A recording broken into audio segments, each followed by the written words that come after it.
చేసుకోవడానికి చాలా విశేషమైన భాష్యాలు ఉన్నాయి. ఒక ఉపనిషత్తు ఉందండి 5 గురించి. అథర్వవేదంలో ఉంది ఉపనిషత్తు. దాని పేరు పంచబ్రహ్మోపనిషత్తు. కాశీఖండంలో అగస్త్యుల వారు కాశీ వియోగం తట్టుకోలేక కాశీ నుంచి వెళ్ళిపోతూ బాధపడుతూ ఉన్నప్పుడు ఒక మాట రాస్తారు అక్కడ. మనశ్శాంతి కోసం ఏం చేశారంటే పంచబ్రహ్మ మంత్రంబు జపించే అంటాడు శ్రీనాథ మహాకవి అక్కడ. పంచబ్రహ్మ మంత్రాన్ని జపించేట ఆయన ఇక్కడ. అంటే అటువంటి శాంతిని ఇవ్వగలిగే శక్తి దానిలో ఉన్నదయ్యా అన్నాడు.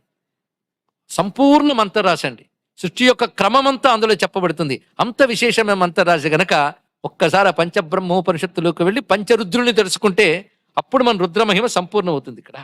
అలాంటి విశేషమైనటువంటి పంచరుద్ర మంత్రముల్ని చెప్పేటువంటి పంచబ్రహ్మోపనిషత్తులోకి మనం ప్రవేశిస్తూ, ఇది పిప్పలాదునికి చెందినటువంటి తరంలో గాలవుడు అనేటువంటి మహర్షి తపస్సు చేత రుద్రుని ప్రత్యక్షం చేసుకుంటే ఆ రుద్రుని కొన్ని ప్రశ్నలు వేశాడు ఆయన. అది భగవాన్ కిమాదౌ కింజాతం, ఏది ఆది యందున్నది, ఆది యందు కలిగినదేది, ఏ ఆది నుంచి జగత్తంతా కలిగింది అని అడిగితే శివుడు చెప్పిన సమాధానం సజ్జోజాతం. ఒక్కొక్క ప్రశ్న చూడండి. సజ్జోజాతుడు అన్నారు.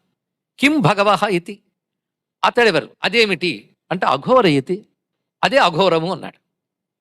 బాగుంది, అదేమిటి చెప్పవయ్యా అంటే కిం భగవయతి వామదేవయతి.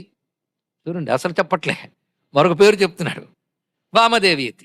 కిం వా పునరిమే భగవయతి, మళ్ళీ చెప్పు ఆ భగవంతుడు ఎవరు అంటే తత్పురుషయతి.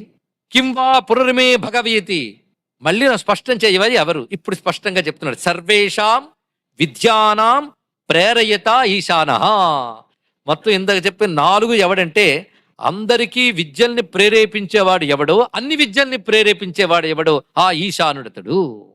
అంటే మొత్తం 5 వచ్చేయలేదు. సజ్జోజాత, వామదేవ, అఘోర, తత్పురుష, ఈశాన. పేర్లు గుర్తుపెట్టుకున్నా చాలండి. అందుకే జైమిని మహర్షి 5 మంత్రాలు రాని వాళ్ళ కోసం ఒక చిన్న శ్లోకం ఇచ్చాడు. అది ప్రతివారు చేసుకోవచ్చు. ఈశాన తే తత్పురుష నమో ఘోరాయ తే సదా వామదేవ నమస్తుభ్యం సజ్జోజాతాయ వై నమో నమః. ఇది వేదపాదస్తవంలో జైమిని చెప్తున్నాడు ఇక్కడ. అందుకే చేతిలో భస్మం తీసుకుని ఎడమ చేతిలో కుడి చెయ్యి దాని మీద అభిమంత్రించి ఈ పంచబ్రహ్మ మంత్రాలు పఠిస్తే ఆ భస్మం శక్తిమంతం అవుతుంది. దాన్ని ధారణ చేయమన్నారు. అంటే పంచబ్రహ్మల పేర్లు విన్నా అంత ధన్యులమైపోతాం. ఇవాళ మనకు ఆ భాగ్యం కలిగింది. కాశీ అయితే పంచాక్షరి విశ్వనాథ జ్యోతిర్లింగం అండి. కాశీలో విశ్వనాథుడు కాదు, కాశీయ విశ్వనాథుడు అన్నాం.